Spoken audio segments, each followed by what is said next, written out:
Hello, you wonderful people, and welcome to another episode of What If. This is me talking about TV shows that had a proper ending to some extent, whether it's just because they were canceled but still had a proper ending, or whether it's just they ended in general, but the conversation of, well, what if this show continued? And for today's episode, I'm going to talk about the show Your Honor. I am going to be talking spoilers, so if you have not finished Your Honor, do not listen to this.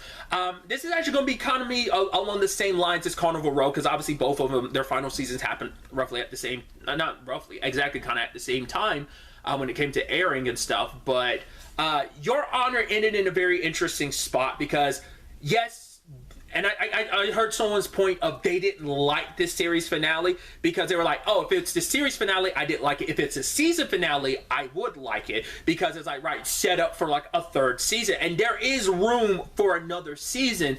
But I think, and this is the point I made about my Carnival Row discussion, is that the season finale, the story that you told, like, the heart of this story is Michael Desiato's decisions and choices that he made in order to protect his son.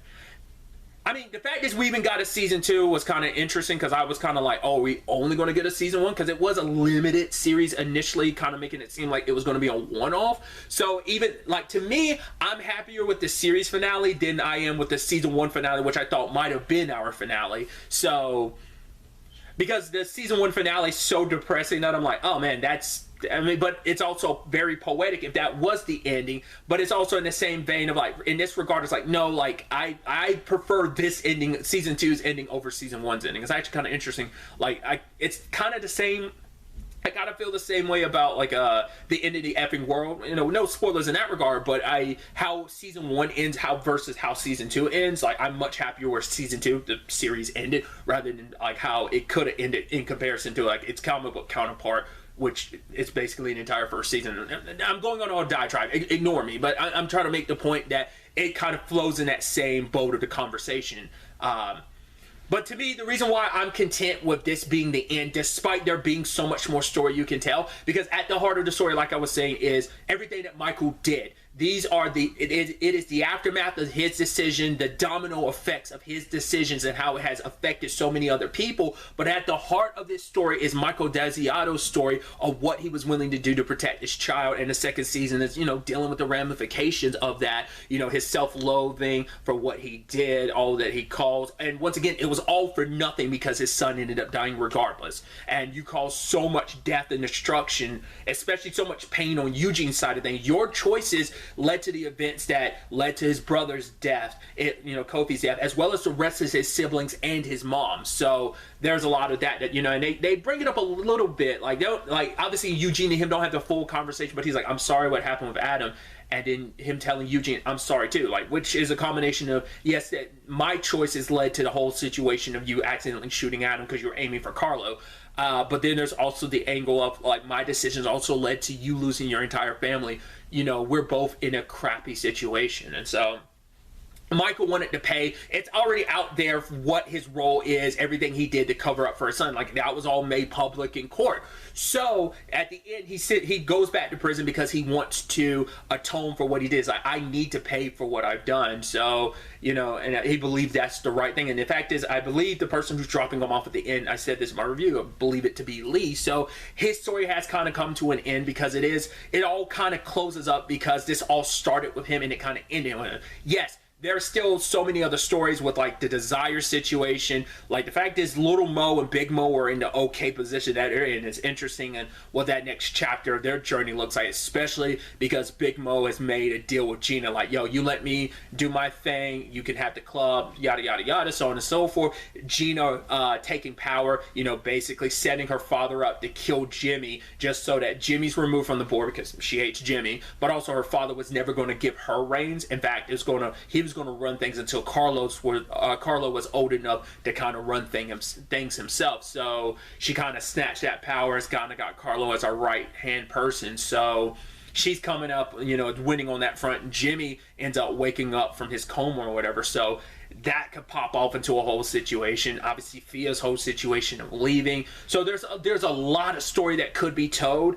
And there's an angle of like, right, Michael knows a lot more, but he never really said anything, at least that we're aware of. But that was a big issue of like, should we kill Michael because we don't know like what he might end up telling. He's ratting out himself in court, but we don't know how much further before he ends up ratting out everything with the Baxters. So there's that, but so that's a thread there. But you know, Michael's story, which this was about him. And yes, these are still the aftermath effects of his choice, but it's become less about Michael, and that's why I'm like, it's the thing of, and once again, you could disagree with me with this, and this is the point I made about Carnival Row. Going into that story again, you'd lose a little bit of focus. So that is also something, like, because it will no longer be focused on Michael, it'd be more so about like all these other people.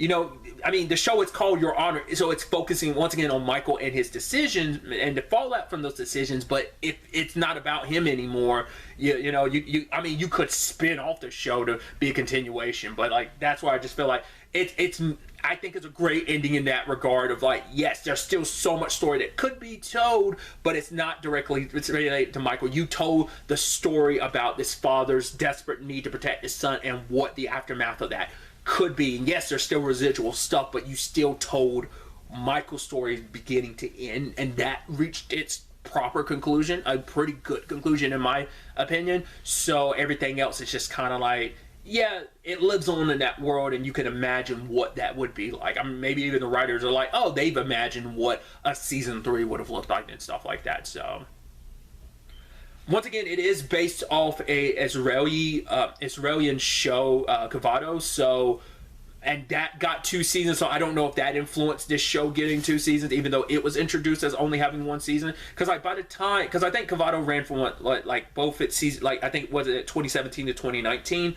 So, whereas Your Honor, obviously it's like 2020, and then season 2 didn't come out until 2023. So I don't know how much, once again, I haven't seen Kavado, so I don't know like how the stories compare. Like, are their season 1s very close and similar, or did they play out differently? And what about their season 2s? Like, the fact that they hadn't immediately been like, oh, we're also going to do a 2nd season of it, that was kind of like a much later decision, makes me think like maybe their season 2 is quite different from, I mean, you know, it's a compare and contrast. Like, I'm bringing in another show, but I won't go too deep into it. It's like comparing to Being Humans, the North American adaptation and the British the original British series versus the North American adaptation of Being Human.